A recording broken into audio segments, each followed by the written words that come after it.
اقرأ وربك الأكرم الذي علم بالقلم علم الإنسان ما لم يعلم. السلام علیکم. اخلاق کو بلند کرتے ہوئے دنیا میں امن و امان قائم کریں. بھٹکل کے تمام سرکاری و غیر سرکاری اداروں میں یوم جمہوریہ کوسموس اسپورٹس سینٹر کی جانب سے بلڈ گروپ چیک اپ کا انعقاد. فیفا کی جانب سے منعقدہ انٹر ڈسٹرکٹ لیول فٹ بال ٹورنامنٹ کا اختتام. منگو ٹیم کا ٹرافی پر قبضہ. ہریڑ کا جیل میں قیدی کے جسم کو سگریٹ سے جلا کر ظلم و ستم. 3 وارڈنوں کی ظلم و زیادتی منظر عام پر.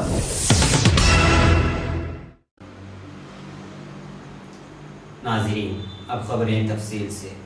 بھٹکل گزشتہ روز 26 جنوری کی مناسبت سے شہر میں مجلس اصلاح و تنظیم، انجمن حامی مسلمین کے تمام ادارے، بلدیہ، سرکاری اسکول و کالج اور دیگر نجی اسکول و کالجز میں پرچم کشائی کرتے ہوئے خوبصورت تقاریب کا انعقاد کیا گیا تھا.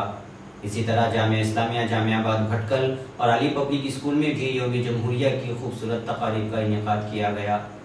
اسی مناسبت سے مولانا عبدالباری ندوی نے گفتگو کرتے ہوئے کہا کہ 15 اگست 1947 عیسوی کے بعد ہندوستان کو ایک ایسے آئین کی ضرورت تھی جس میں مختلف مذاہب کے لوگ مل جل کے ساتھ زندگی بسر کر سکیں. تو ڈاکٹر امبیڈکر کی قیادت میں ایک دستور مرتب کیا گیا جس میں ہندوستان کے تمام مذاہب کے ماننے والوں کو جینے کا حق دیا گیا. اس موقع پر ہماری سب سے بڑی ذمہ داری ہے کہ ہم اسلامی پیغام کو عام کریں اور ہمارے اخلاق کو بلند کرتے ہوئے دنیا میں امن و امان قائم کریں. جامعہ اسلامیہ بھٹکل میں محتم جامعہ مولانا عبدالباری ندوی نے پرچم کشائی کی، جبکہ علی پبلک اسکول میں پرچم کشائی جناب دامودی عبدالحمید صاحب نے کی. اس کے علاوہ بھٹکل پولیس گراؤنڈ میں ہر سال کی طرح امسال میں انتظامیہ کی جانب سے یوم جمہوریہ تقریب کا انعقاد کیا گیا. شہر کے تمام سرکاری و غیر سرکاری اسکولوں کے طلباء نے پولیس کے ساتھ مارچ میں شرکت کرتے ہوئے عوام کا دل موہ لیا. یہاں انتظامیہ کی جانب سے اسسٹنٹ کمشنر کورما راؤ نے پرچم کشائی کی اور پرچم کشائی کے بعد عوام سے خطاب کرتے ہوئے کہا کہ حکومت تعلیم پر سب سے زیادہ توجہ دے رہی ہے اور اس کے لیے ماہانہ کروڑوں روپے خرچ کر رہی ہے.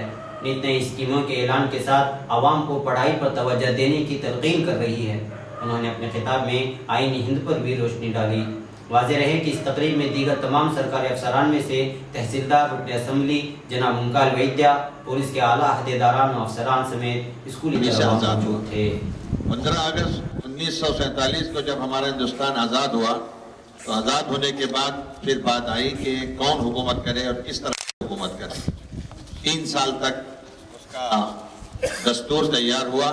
ڈاکٹر راجندر پرساد کی قیادت میں وہ ہندوستان کا دستور تیار ہوا اور اس کے بعد پھر 26 جنوری سے یہ دستور ہندوستان میں جاری کرایا گیا اور باقاعدہ جمہوریت ہندوستان میں شروع ہوئی. اس کے بعد سے لے کر آج تک الحمدللہ برابر ہندوستان ترقی کر رہا ہے.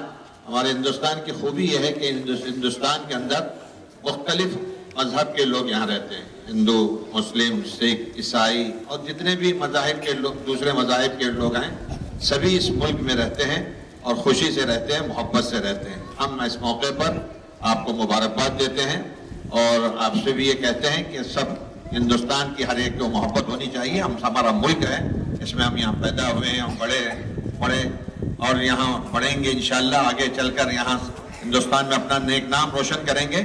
آپ کو ہندوستان کے چپے چپے سے محبت ہونی چاہیے اور یہ ملک ہمارا ہے، ہم اس کے شہری ہیں. اچھے شہری بن کر، اچھے اور شریف انسان بن کر آپ کو ہندوستان کو اور ترقی دیں. بھٹکل کوسموس اسپورٹس سینٹر کی جانب سے کل صبح 9 بجے خون گروپ چیک اپ کیمپ کا انعقاد کیا گیا، جس میں 490 لوگوں نے اپنا خون گروپ چیک کرتے ہوئے اس طبی کیمپ سے بھرپور فائدہ اٹھایا. شہر کے تمام کلبوں کی جانب سے اکثر نوجوانوں نے شرکت کرتے ہوئے اپنی اپنی نمائندگی کا ثبوت بھی دیا. اس موقع پر جناب یونس قاضیہ اور جناب میرا صدیق صاحب نے کیمپ میں تشریف لا کر گروپ بلڈ بینک کی سہولیات پر جناب شاکر اور جناب مسعود سے تبادلہ خیال بھی کیا. ملحوظ رہے کہ کیمپ کے انعقاد کا مقصد ہنگامی حالات میں خون عطیہ کرنے والوں کے لیے آسانی فراہم کرنا تھا. بھٹکل گزشتہ 3 روز سے YMS میدان میں بھٹکل انٹر فٹ بال ایسوسی ایشن کی جانب سے جاری انٹر ڈسٹرکٹ لیول فٹ بال ٹورنامنٹ میں منڈگوڑ کی ٹیم نے ٹرافی پر اپنا قبضہ جما لیا۔ فائنل مقابلے میں برابری ہونے کی وجہ سے پینالٹی شوٹ آؤٹ کا موقع دیا گیا، جس میں منڈگوڑ نے بیفا کو 4-2 سے ہرا کر ٹرافی اپنے نام کر لی۔ واضح رہے کہ اس ٹورنامنٹ میں کل 16 ٹیموں نے شرکت کی تھی۔ اس موقع پر مجلس اصلاح و تنظیم کے جنرل سیکریٹری جناب محی الدین الطاف کھروری کے علاوہ جناب اسماعیل چڑو باپا اور نذیر قاسم جی وغیرہ موجود تھے۔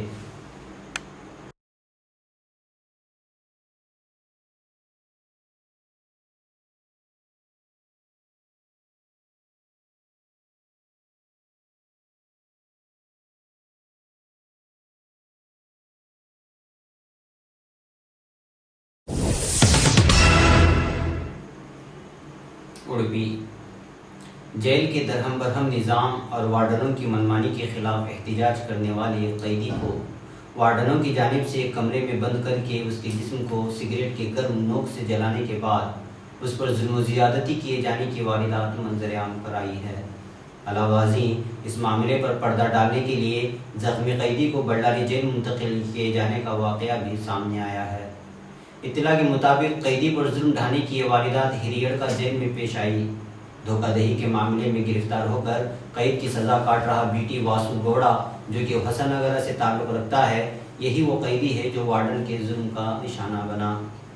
ہریڑ کا خانے کے جیلر سومیا، چیف وارڈر شری دھر پربھو، وارڈر سدھپا وغیرہ نے مل کر اس قیدی کو اپنی ظلم و زیادتی کا نشانہ بنایا تھا۔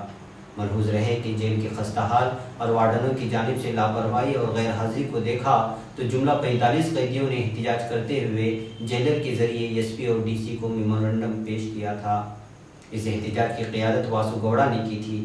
اسی کا بدلہ لینے کے لیے مذکورہ 3 افسران نے 14 جنوری کو رات 11 بجے سیل میں بند کر کے اس کے جسم پر جلتے سگریٹ جلانے لگے اور قیدی کی حالت دیکھ کر دوسرے دن شوگر ٹیسٹ کے نام پر قیدی کو بلڈاری جیل منتقل کر دیا گیا تھا۔ 25 جنوری کو تاریخ کے مطابق جب قیدی کو اڑپی کی ایک عدالت میں پیش کیا تو عدالت کے سامنے قیدی نے ظلم کی حقیقت کو بیان کرتے ہوئے وارڈنوں کی ظلم و زیادتی کا بھانڈا پھوڑا۔ معاملہ منظر عام پر آنے کے بعد عوام میں ناراضگی پائی جا رہی ہے اور حقوق انسانی کمیٹی کی شکایت کرنے کے بعد مذکورہ وارڈنوں کے خلاف قانونی کارروائی کے مطالبے کا اندیشہ ہے۔ ناظرین، یہ رہی آپ کے شہر کی خبریں۔ انشاءاللہ پھر ملاقات ہوگی، تب تک کے لیے اجازت دیں۔ السلام علیکم ورحمۃ اللہ وبرکاتہ۔